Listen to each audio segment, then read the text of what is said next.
आज ही Doubtnut app download करें। Doubtnut पर होगा अब आपके सभी मैथ्स, केमिस्ट्री, फिजिक्स और बायोलॉजी डाउट्स का सफाया। बस अपने क्वेश्चन की फोटो खींचो, उसे क्रॉप करो और तुरंत वीडियो सोल्यूशन पाओ। Download now. नमस्कार दोस्तों, हम पढ़ रहे हैं हमारी पाठ्य पुस्तक स्पर्श के भाग नंबर 3 को, जिसका शीर्षक है बिहारी के दोहे। बिहारी के दोहों के हमने 2 भागों को पढ़ लिया है। पढ़ते हैं इस पाठ के भाग नंबर 3 को। जानेंगे कि बिहारी जी ने अपने दोहों के माध्यम से हमें आगे क्या बताया है। पढ़ते हैं दोहा, फिर देखेंगे उसकी सप्रसंग व्याख्या को।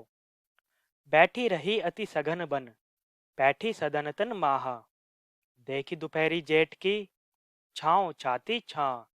यहाँ सघन वन का अर्थ होता है घना, और पैठी का अर्थ होता है यहाँ पर घुसना। सदन तन का अर्थ होता है भवन में। माह का अर्थ होता है महीना, और दोपहरी जेठ या दोपहरी का अर्थ हुआ यहाँ पर दोपहर, और जेठ का अर्थ यहाँ पर हिंदू कैलेंडर में आने वाले एक महीने का नाम है, जिसे हम जून के नाम से भी जानते हैं। छाहों का अर्थ यहाँ पर हुआ छाया। अब देखते हैं इस दोहे के प्रसंग को कि इस दोहे में कवि बिहारी जी जो है क्या कहना चाहते हैं। प्रस्तुत दोहे में कवि बिहारी जी ने जेठ माह यानी जून में पड़ने वाली भीषण गर्मी का वर्णन किया है। यानी इस दोहे में जून की गर्मी का वर्णन बिहारी जी ने किया है। आइए पढ़े इसकी व्याख्या को। बैठी रही अति सघन वन, बैठी सदन तन माह, देखी दोपहरी जेठ की, छाँव चाहती छाँ।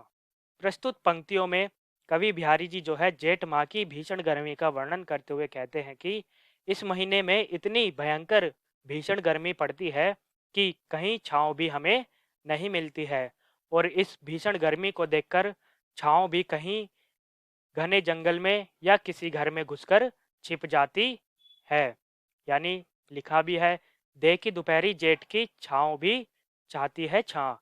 इस जेठ माह की दोपहरी को देखकर जो छाया है वह भी छाया चाहती है, यानी वह भी इस गर्मी से बचना चाहती है। तो दोस्तों यह था दोहा। आइए पढ़े अगले दोहे को। कागत पर लिखत न बनत, कहत संदेशु लजात, कहिए सबू तेरो हियो, मेरे हिये की बात। यहाँ कहत का अर्थ होता है कहना, लिखत का अर्थ होता है लिखना, और बनत का अर्थ होता है बनना। संदेशु का अर्थ होता है संदेश, और लजात का अर्थ होता है लज्जा यानी शर्म, और हियो का अर्थ होता है हृदय। हिये का अर्थ भी हृदय होता है, और कागज का अर्थ होता है कागज। तो प्रस्तुत दोहे में बिहारी जी जो है एक प्रेमिका की विरह स्थिति को वर्णित कर रहे हैं। अब विरह क्या होता है? जब प्रेमिका अपने प्रेमी से बिछड़ जाती है तो उस स्थिति को विरह कहा जाता है, यानी जुदाई की स्थिति को विरह कहा जाता है।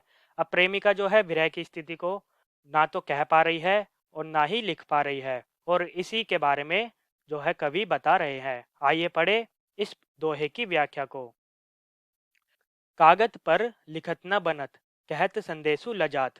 अब उस प्रेमिका की स्थिति ऐसी बन चुकी है कि वह अपनी बातों को ना कागज पर लिख पा रही है, और ना ही वह किसी से कह पा रही है, और ना ही अपना संदेशा भेज पा रही है। अब यह सब वह क्यों नहीं कर पा रही है? क्योंकि उसे लज्जा आ रही है, अपने प्रेमी से दूर है, और अपनी स्थिति को बता भी नहीं वह पा रही है। वह किसी कागज में प्रेम पत्र भी नहीं लिख पा रही है, क्योंकि उसे लज्जा आ रही है। अपने प्रेम के बारे में ना ही किसी को बता पा रही है, और वह हार कर अपने ही मन से कहती है कि कहिए सबू तेरो हियो, मेरे हिये की बात।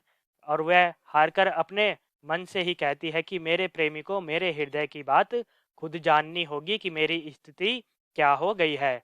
मेरे हिये की बात यानी मेरे हृदय की बात मेरे प्रेमी को खुद जाननी होगी, यानी मेरे प्रेमी के हृदय को खुद जाननी होगी कि मेरी स्थिति क्या हो चुकी है। तो दोस्तों यह था बिहारी के दोहे का भाग नंबर 3। इससे अगले भाग को देखेंगे हम अपनी अगली वीडियो में। जानेंगे कि बिहारी जी ने अपने दोहों के माध्यम से हमें और क्या क्या बताया है। धन्यवाद। क्लास 6 से 12 से लेके नीट, IIT, JEE मेंस और एडवांस के लेवल तक 10 मिलियन से ज्यादा स्टूडेंट्स का भरोसा। आज ही डाउनलोड करें डाउटनेट ऐप या व्हाट्सएप कीजिए अपने डाउट्स 8400 400 400 पर।